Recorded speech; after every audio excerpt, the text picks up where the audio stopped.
예, 노스입니다. 3월 7일 주식시장 마감 시황 및 향후 대응 방안 영상 시작하겠습니다. 오늘은 정말 장이 너무 안 좋았죠. 예, 정말 고생들이 많으셨는데 일단 매동부터 보면 자, 외인과 기관이 코스피를 굉장히 많이 팔았습니다. 둘이 합쳐서 2조 넘게 이렇게 팔았는데 외국인과 기관 둘 다 코스닥도 매도하는 모습이었고요. 외인 같은 경우에는 선물도 3,700억 넘게 매도하는 흐름이었습니다. 선물의 경우에 장 막판 전까지는 7천억 가까이 매도세가 나오다가 장 막판에 매도세가 확 줄은 모습입니다. 자, 코스피 같은 경우에는 개인이 외인과 기관이 판 물량을 다 매수하는 그런 모습이었는데요. 외인의 수급선과는 반대되는 그런 흐름을 보이죠. 빨간색 선이 개인이고 파란색 선이 외인입니다. 자, 어쨌든 지수는 C가 부근에서 이렇게 고점을 찍고 저점을 낮춰 가다가 오후장 들어서 조금 반등하는 듯한 모습도 나오더니 장 막판에는 다시 꺾이면서 이렇게 마감을 해주었습니다. 코스닥의 모습도 비슷한데요. 코스닥은 오후 들어서 조금 더 드라마틱한 반등을 보이나 싶더니 고점 부근에서 다시 꺾이더니 저점 부근 마감을 하는 모습이었습니다.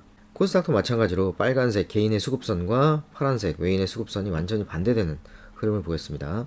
개인은 장 막판으로 갈수록 매수세 강해지고 외인은 매도세가 강해지는 그런 모습이었습니다.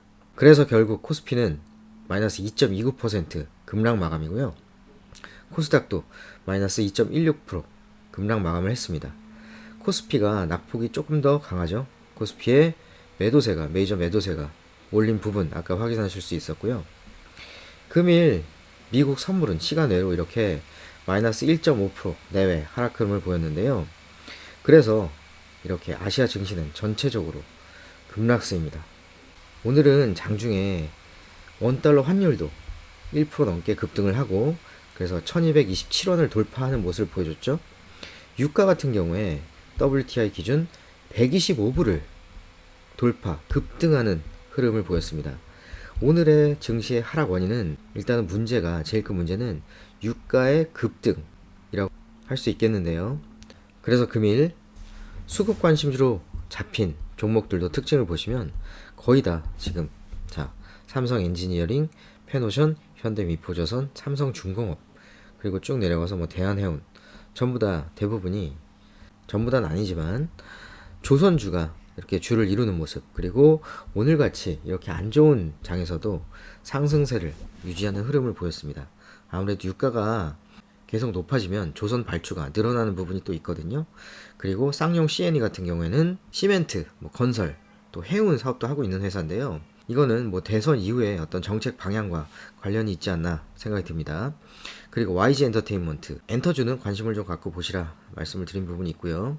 S-오일, 유가 급등과 더불어서 오늘 4% 넘는 급등이 보였습니다. 4% 넘는 상승세가 나왔습니다. 고려아연, 자 원자재 가격 상승과 더불어서 고려아연도 이렇게 장에 비해서 강세 나오는 흐름이었습니다. 자 여기까지 보시겠습니다. 업종별 수급 흐름을 보시면 코스피, 외인 기관 이렇게 무지막지하게 팔아댔고 금융투자, 투신, 연기금, 사모 골고루 다 팔았네요. 대형주 위주로 외인 기관 매도를 이렇게 때렸고 자 빨간색이 거의 안 보입니다. 오늘은 외인 같은 경우에는 거의 전 업종 대부분의 업종을 이렇게 매도를 때렸습니다. 통신업 약간 매수를 해줬네요. 통신업 같은 경우에는 대표적인 경기 방어주죠. 기관도 제조업과 전기 전자를 이렇게 가장 많이 매도를 했고 금융업도 오늘은 1000억 이상씩 이렇게 외인 기관 매도를 해준 점 특징적입니다. 자 코스닥의 경우도 뭐 볼 것도 없죠. 헐었습니다. 자 차트를 보시면 제가 지난주 지지난주부터 강조를 드렸던 2600선 이 지지라인 부분을 좀 확인해 보실 필요가 있습니다. 이 라인을 살짝 깨고 다시 올라가고 이런 휩소 형태가 나올 수 있기 때문에 정확하게 자 확실하게 이 라인이 2600 라인이 깨지면 그 자리가 다시 어떤 저항선의 역할로 바뀔 수 있는 부분이기 때문에 그때는 하락 추세가 더 강화가 된다 이렇게 생각을 해 보실 수가 있겠죠. 근데 지금은 여기서 뭐 다시 바닥을 찍고 올라갈지 아니면 정말로 2600선을 깨고 다시 내려갈지 지켜봐야 되는 부분이고요. 자 제가 지난주만 해도 2800선을 얘기했는데 저항 라인이 약간은 내려온 모습입니다. 2800선에서 어쨌든 그냥 뭐 2750, 2790 이 정도 라인을 위로는 돌파를 강하게 해주는지 반대로 그 부분을 확인해 볼 필요가 있겠습니다. 자, 아비 규환입니다. 장이 너무 안 좋아요. 이렇게 글로벌 증시가 안 좋은 이유는 뭐 여러 가지 투심이 안 좋은 이유를 들 수가 있겠는데요.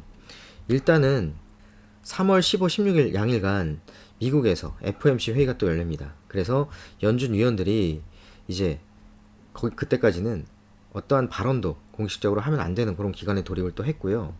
그런 FOMC 경계감도 지금 살아있는 부분이고, 예, 금리 인상 관련된 우려감들이 있죠. 그런 부분이 있고, 또 우크라이나발 이 나쁜 소식들이 계속 나오고 있는 상황입니다. 거기다가 유가가 폭등을 하면서 발목을 막 잡고 있는 그런 모양새. 그래서 나스닥 선물도 하락하고 아시아 증시도 전체적으로 안 좋은 모습을 보였는데, 자, 거기다가 환율도 1227원을 돌파해주는 모습입니다.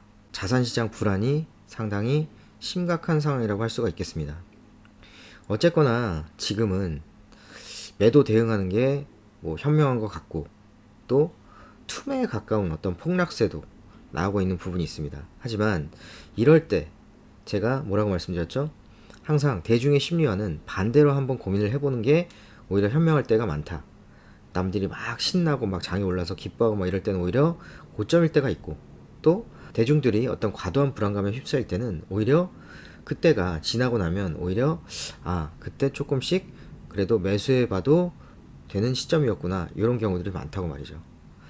어쨌든 금일 월요일부터 너무 고생이 많으셨습니다. 자, 시청 감사하고요. 내일 뵙겠습니다. 감사합니다.